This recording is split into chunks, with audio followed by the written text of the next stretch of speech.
BJP आज जारी करेगी यूपी एमएलसी की दूसरी लिस्ट और 6 उम्मीदवारों की लिस्ट आज जारी हो जाएगी। कल 30 उम्मीदवारों की लिस्ट जारी हो चुकी है। यह बड़ा अपडेट आपको हम बता रहे हैं। जिस तरह से 36 लोगों की लिस्ट आनी है, यहां पर 30 उम्मीदवारों की लिस्ट जारी हो चुकी है और 6 उम्मीदवारों की लिस्ट अब और जारी हो जाएगी।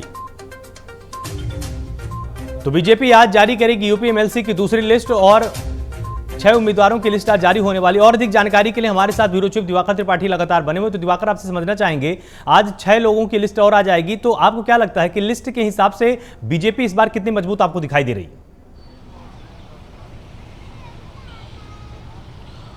बिल्कुल, देखिए अभी बीजेपी ने 30 उम्मीदवारों की जो लिस्ट है वो जारी की, यानी कि जो विधान परिषद के 36 सीटों पर चुनाव होने हैं, 30 सीटों पे उन्होंने प्रत्याशियों की घोषणा कर दी है। और ये जो 30 सीटों पर प्रत्याशियों की घोषणा की गई है, उनके नामों को देखते हुए कहीं कहा जा सकता है कि समाजवादी पार्टी की जो लिस्ट आई है पहले, उससे कहीं भारी जो है वो साबित हो रही है, क्योंकि कई ऐसे चेहरे इसमें हैं जो कि समाजवादी पार्टी को छोड़ के बीजेपी में आए हैं और उन पर एक बार फिर से बीजेपी ने भरोसा जताया है। वो समाजवादी पार्टी से पहले भी एमएलसी रह चुके हैं और दोबारा बीजेपी में शामिल होंगे। बीजेपी ने उनको टिकट दिया है। आप बलिया से बात कर लीजिए, रविशंकर सिंह और पप्पू की, वो भी आए थे। नरेंद्र भाटी जो हैं, जो कि मुलायम सिंह के साथ उन्होंने काम किया है और पश्चिमी उत्तर प्रदेश में खासी पकड़ रखते हैं, उनको भी बीजेपी में शामिल होने के बाद एक बार फिर से एमएलसी का टिकट बीजेपी ने दे दिया है।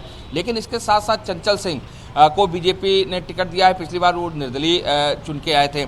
दिनेश प्रताप सिंह जो कि कांग्रेस से आए थे बीजेपी में, वो रायबरेली से एमएलसी 2 बार से रह चुके। तीसरी बार एक बार फिर से जब बीजेपी में शामिल, तो बीजेपी ने उन पर भरोसा जता दिया है। तो कुल मिला के ऐसे चेहरों को बीजेपी ने मैदान में उतारा है जो कि कहीं के समाजवादी पार्टी से भी आए हैं, कांग्रेस से भी आए हैं, लेकिन वो मजबूत जो है वो साबित हो सकते हैं। तो जाहिर बात है कि 30 नामों की जो लिस्ट जारी हुई वो तो कहीं की भारी भरकम, लेकिन अब 6 जो सीटें अभी बाकी रह गई, चाहे वाराणसी की बात कर लें या फिर मिर्जापुर सोनभद्र की बात कर लें, वहाँ अभी नामों के जो घोषणा है वो बाकी रह गई। हो सकता है कि आज देर शाम तक बीजेपी अपने इन 6 लोगों की जो बचे हुए प्रत्याशियों, इनकी घोषणा शाम तक कर दे। जी बिल्कुल। तो जिस तरह से, अगर आपको अच्छी तरह से याद होगा कि पहले समाजवादी पार्टी के पास 48 का संख्या बल था विधान परिषद में, लेकिन इनके 8 एमएलसी चले गए थे बीजेपी के पास और एक बसपा से आ गया था। तो इस समय बीजेपी के पास 45 हैं और समाजवादी पार्टी के पास 40 है। तो आपको क्या लगता है कि और बहुमत पाने के लिए विधान परिषद में 51 का संख्या बल होना जरूरी है?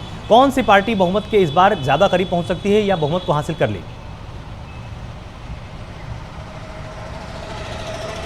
बिल्कुल, देखिए मैं आपको बता दूं कि 100 सीटों की विधान परिषद है। ऐसे में 51 सीटें जो जीत जाती है तो जाहिर सी बात है कि उनका बहुमत जो है वो हो जाता है, यानी कि वो सबसे भारी तादाद में हो जाते हैं। और इस बार कहा जा रहा है कि क्योंकि ये जो चुनाव होता है वो कहीं के सत्ताधारी दल का होता है। हालांकि बीच बीच में ये टूटा भी है, ये मिथक कि सत्ताधारी दल का चुनाव होता, क्योंकि पिछली बार 2016 में आपने देखा हो कई निर्दलीय विधायक जो है वो जीत के आ गए थे एमएलसी की सीट, एमएलसी का चुनाव जो है। लेकिन इस बार ये कहा जा रहा है कि जिस तरीके से विधानसभा में बीजेपी जो है पूर्ण बहुमत से है, उसी तरीके से इस चुनाव के बाद बीजेपी जो है वो विधान परिषद में भी पूर्ण बहुमत में होने जा रही है, क्योंकि 36 सीटों पर चुनाव है और ये कहा जा रहा है कि 36 में से तकरीबन 75% ऐसी सीटें हैं जहां पे बीजेपी का दबदबा रहा है। बीजेपी ने उन लोगों, उन चेहरों को उतारा है जिनका खुद का अपना वहां पे वर्चस्व, खुद की अपनी पकड़ है, खुद का अपना उनका दबदबा है। तो जाहिर बात है कि सत्ताधारी दल और दूसरा खुद का दबदबा जो है, जब ये दोनों ताकतें मिल जाती हैं तो चुनाव जीतने में आसानी होती है। तो यही वजह है कि ये माना जा रहा है कि बीजेपी जो है वो कहीं विधान परिषद में इस चुनाव के बाद पूर्ण बहुमत में आने जा रही है। बहुत बहुत शुक्रिया हमारे साथ जुड़ने के लिए और विस्तार से जानकारी यहाँ पर प्राइम न्यूज के दर्शकों को देने के लिए। तो स्पष्ट हो चुका है कि विधान परिषद के चुनाव में यहाँ पर कांटे की टक्कर फिर से एक बार देखने को मिल सकती है।